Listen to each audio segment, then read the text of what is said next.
The sanctuary of Gracewood Baptist Church glowed in morning light as families gathered for Sunday service. Spanish moss draped from ancient oaks outside, and inside, sunlight filtered through stained glass windows, painting the pews in jewel-toned washes of blue and crimson. Pastor Alan Whitaker stood at the pulpit, exchanging hearty handshakes and warm smiles before the service began. His booming voice and gentle wisdom had guided this Charleston congregation for over 2 decades. In the front row sat Nathan Whitaker, Alan's only son, his shoulders squared in a tailored suit. This morning, however, he wasn't here simply as Alan's pride and joy. He was here to share life-changing news. He'd invited Claire Montague, his fiancée, to join him at the service, and word had spread quickly. The Whitakers had a celebration to announce. Claire entered through the side aisle, and the congregation stirred. She was radiant in a pale blue dress, her dark hair softly curled, eyes bright with anticipation. She paused to hug Alan's wife in the receiving line, then took a seat beside Nathan. Whispers rippled through the crowd. "Who is she?" "She looks lovely." Even the choir couldn't help but smile a little wider. When the final hymn concluded, Alan tapped his Bible and gestured toward the front pew. "Before we begin today's message," he said, "my son has an announcement for our church family." He stepped aside as Nathan rose, clearing his throat. The hush was complete. Nathan's pulse raced. He'd rehearsed this moment 100 times, but his gaze on Claire steadied him. He reached for her hand and squeezed it gently. "Thank you all for welcoming Claire so warmly this morning," he began, voice steady. "It means the world to me and to my father. Claire and I have shared a wonderful journey, and today I'm honored to ask you, Dad, and our church family to support us as we prepare for our wedding." With that, he produced a small velvet box from his jacket pocket and turned to Claire. Gasps fluttered through the pews.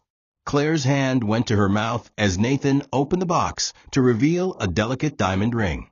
Slowly, he slipped it onto her finger. Tears glistened in her eyes as she nodded, unable to speak in that moment of joy. The congregation erupted into applause. Alan stepped forward, tears welling as he embraced his son and then Claire. "My son," he said, voice thick with emotion, "you found a wonderful partner in Claire. We thank God for her warmth, her kindness, and the way she cares for you." He turned to the congregation.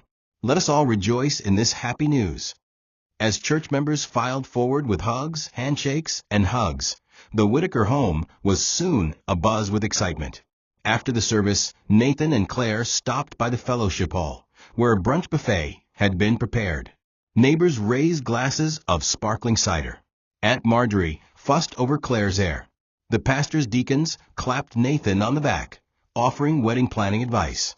Outside, the Charleston breeze carried magnolia blossoms through the air.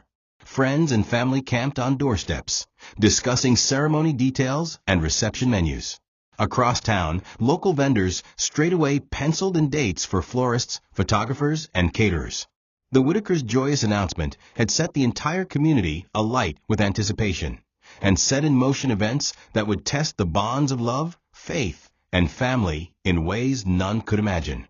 The air inside the Harringtons' living room was rich with the scent of jasmine candles and fresh peonies as Claire Montague spread out fabric swatches and invitation samples on the coffee table. Bridesmaids fanned themselves in pastel gowns as Claire's laughter, bright but edged with tension, filled the room.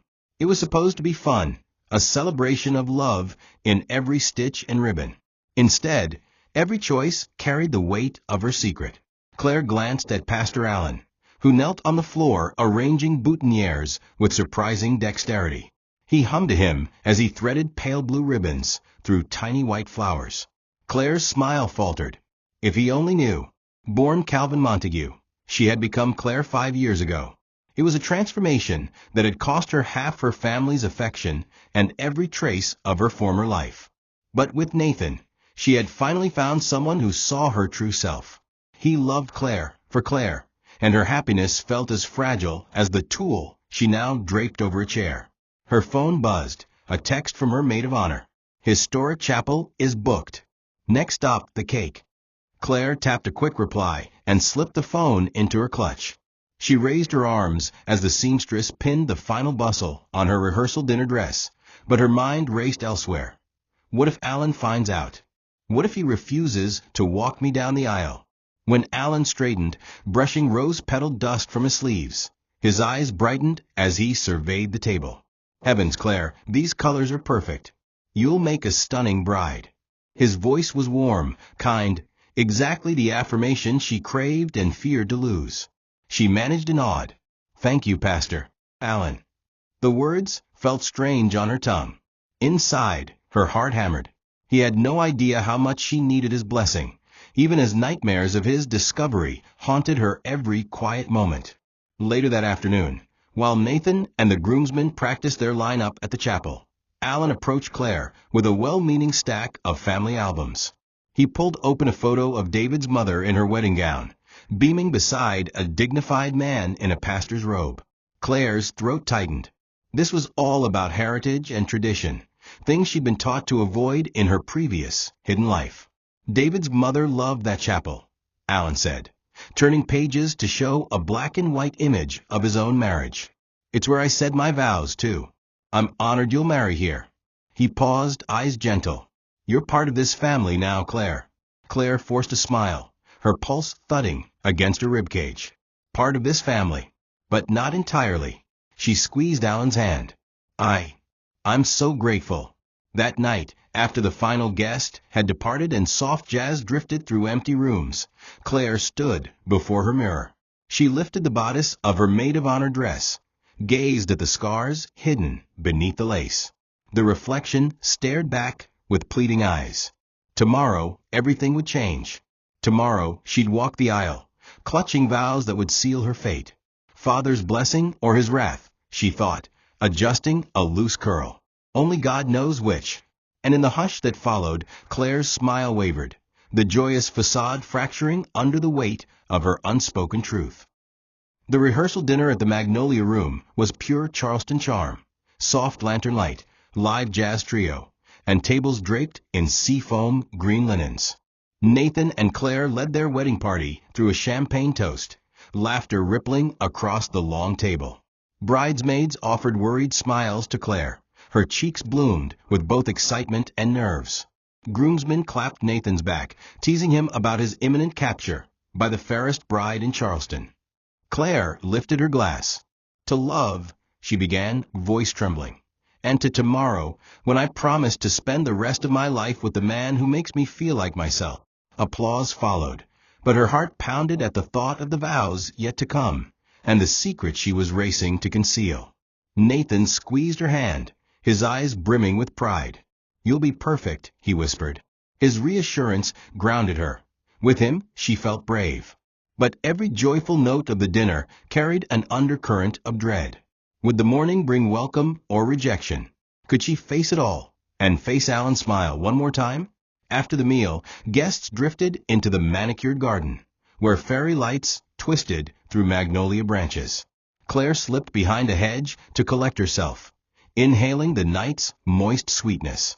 Nathan found her, hugging her warm. One more night, he murmured. Then we're married. She nodded, tears pricking her lids. In that hug, she believed it, just for a moment. Back at the Whitaker residence, Alan and his wife cleared plates in the kitchen, humming along to the muted jazz drifting in from the terrace. Alan's pastor's collar lay draped over a chair, its purity at odds with the revving storm in his mind. He was proud, and a bit melancholy, that his little boy was growing up. He eyed Claire's discarded shawl over the banister, then noticed a thick envelope peeking from the pocket. Must have fallen from her purse, he thought, pulling it free. Unsealed, it bore her name, Claire Montague, and underneath in smaller print, formerly Calvin Reynolds. His stomach lurched as he sifted through the papers. Hormone therapy logs, surgical consent forms, a legal name change certificate. Every line confirmed a truth he had never imagined. Alan's hand shook. He folded the documents, heart pounding with disbelief. Claire, his son's bride, the picture of grace, had kept this from him. A wave of betrayal washed over him. He pressed the papers to his chest, eyes stinging. Questions and fears, unbidden, crashed through his mind. God's design, family honor. Was his son being deceived? He straightened, smoothing his collar. The night air still floated in from open windows. He tucked the envelope into his Bible, closed the cover, and exhaled as though releasing the world's weight. Tomorrow, he'd walk Claire down the aisle. Tomorrow, he'd speak her name. But tonight, burdened by secrets unveiled too late, he knelt at the edge of his bed, searching for answers in the dark. The eve of vows had become the eve of reckoning, and nothing would ever be the same. Sunlight filtered through lace curtains as the Whitaker home stirred to life. In the master suite, Claire Montague stood before a full-length mirror, her fingers trembling as she secured the pearl buttons down the back of her wedding gown. Her maid of honor, Anna, smoothed stray curls and whispered words of encouragement. Beside them, a vase of ivory peonies released their sweet fragrance, mingling with morning coffee and the faint briny scent drifting in from Charleston Harbor.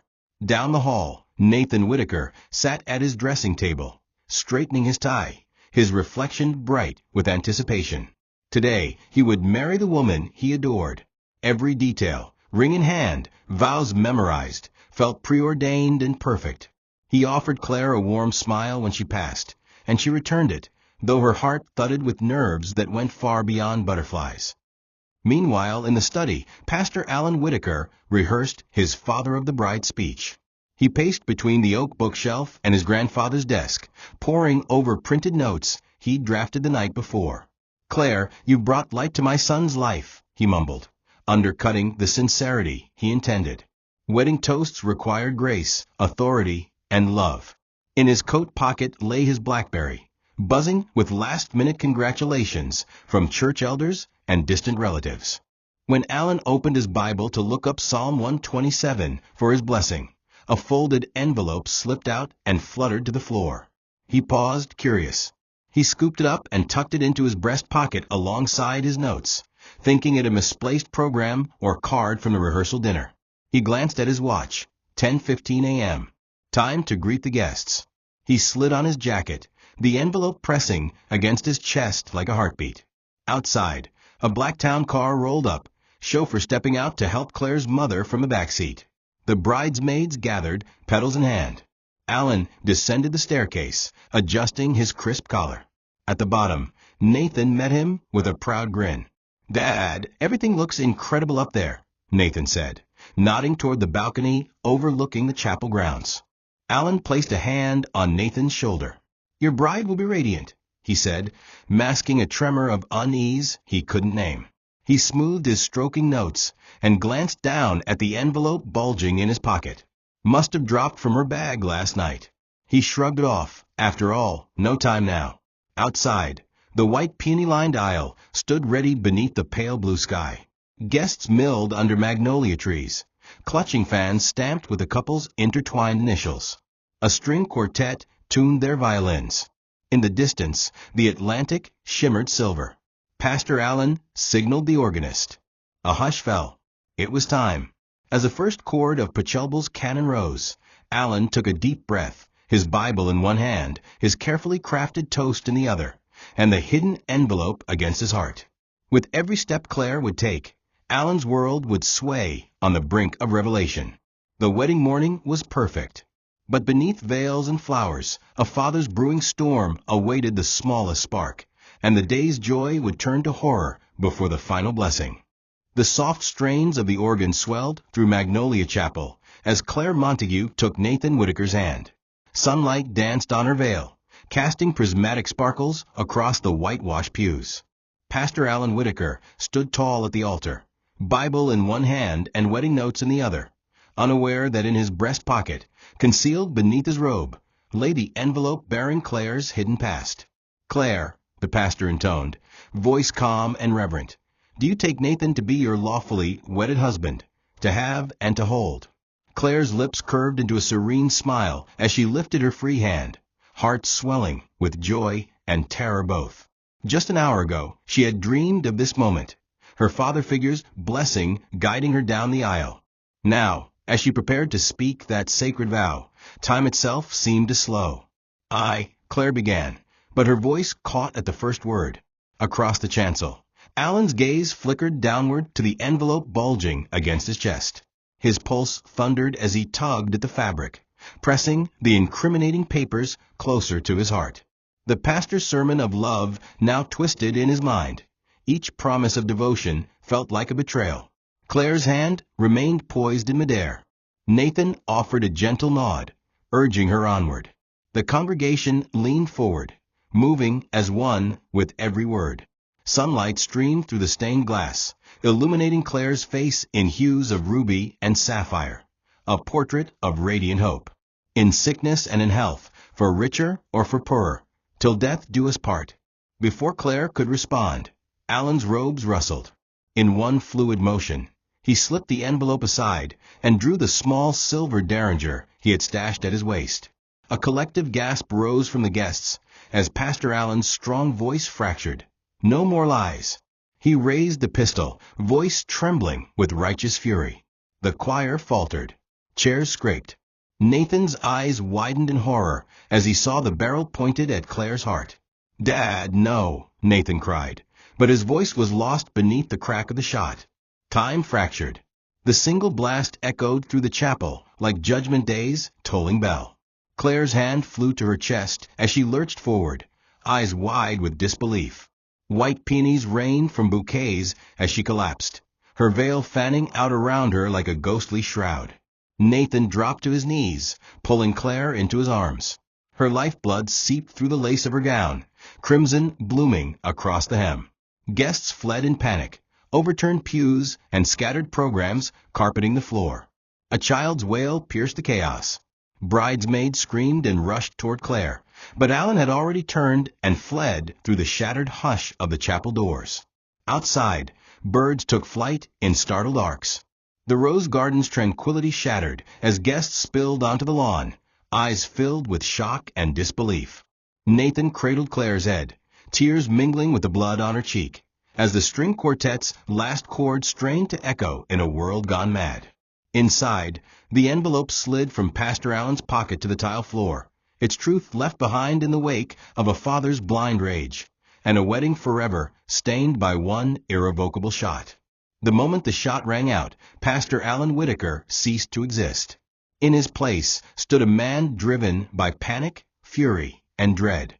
His collar was drenched with sweat as he burst through the side door of the chapel, heart hammering against his ribs like a war drum. He didn't look back. Outside, chaos erupted behind him, screams, gasps, and the sound of people tripping over pews. The air, once filled with love and lavender, now reeked of gunpowder and blood. Alan knew it wouldn't be long before someone realized he had vanished. He had to move fast. Behind the chapel's gardens, tucked between a delivery truck and a maintenance shed, sat a nondescript rental SUV. Alan had picked it up that morning, claiming he needed to drive out to a friend's farm after the wedding. It wasn't part of his original plan, because there had never been a plan. Just impulse. And now instinct. He ripped off his white clerical collar, crumpling it into a ball before tossing it into a nearby storm drain. In the back seat, he'd stashed a duffel bag packed with old jeans, a baseball cap, and a change of shoes. His trembling hands yanked off his robe, leaving it in a pile near the rear tire. The pistol, the gleaming derringer, still warm from the shot, he wrapped in a spare towel and shoved beneath the passenger seat. Alan slammed the door and took the wheel. Tires screeched as he sped through the quiet suburban lanes of Charleston, barely missing a bicyclist and running a stop sign. He gripped the steering wheel like it was his last lifeline, mouth dry, sweat dripping from his brow. The GPS on his phone glowed in the darkened car. Destination, Charleston International Airport. He didn't know exactly where he'd go once he got there. All he knew was that he needed to disappear. Brazil? Maybe Argentina? Anywhere that wouldn't ask too many questions. The highway signs blurred past. Every car in his rearview mirror felt like a tale. Every bump in the road sent his nerves spinning. But he kept going. Faster. Farther. Memories of the chapel played in loops behind his eyes. Claire's stunned expression. The red stain blossoming on her white gown. Nathan's horrified scream. Alan swallowed hard, trying to silence the voice that kept asking him the same question over and over again. What have you done? At a gas station on the outskirts of town, Alan pulled over long enough to switch license plates with a similar SUV. It was a risk, but a calculated one. Every move now had to be measured, deliberate. He tossed his phone into a trash bin and powered up a cheap burner he'd bought months ago just in case. As he neared the city limits, Charleston's skyline faded behind him. Night fell like a curtain over the road ahead. Street lights stretched like ghosts through the windshield.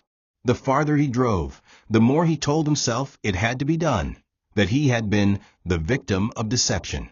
But deep down, Alan knew that the truth wasn't behind him in the chapel. It was inside the SUV, haunting every mile.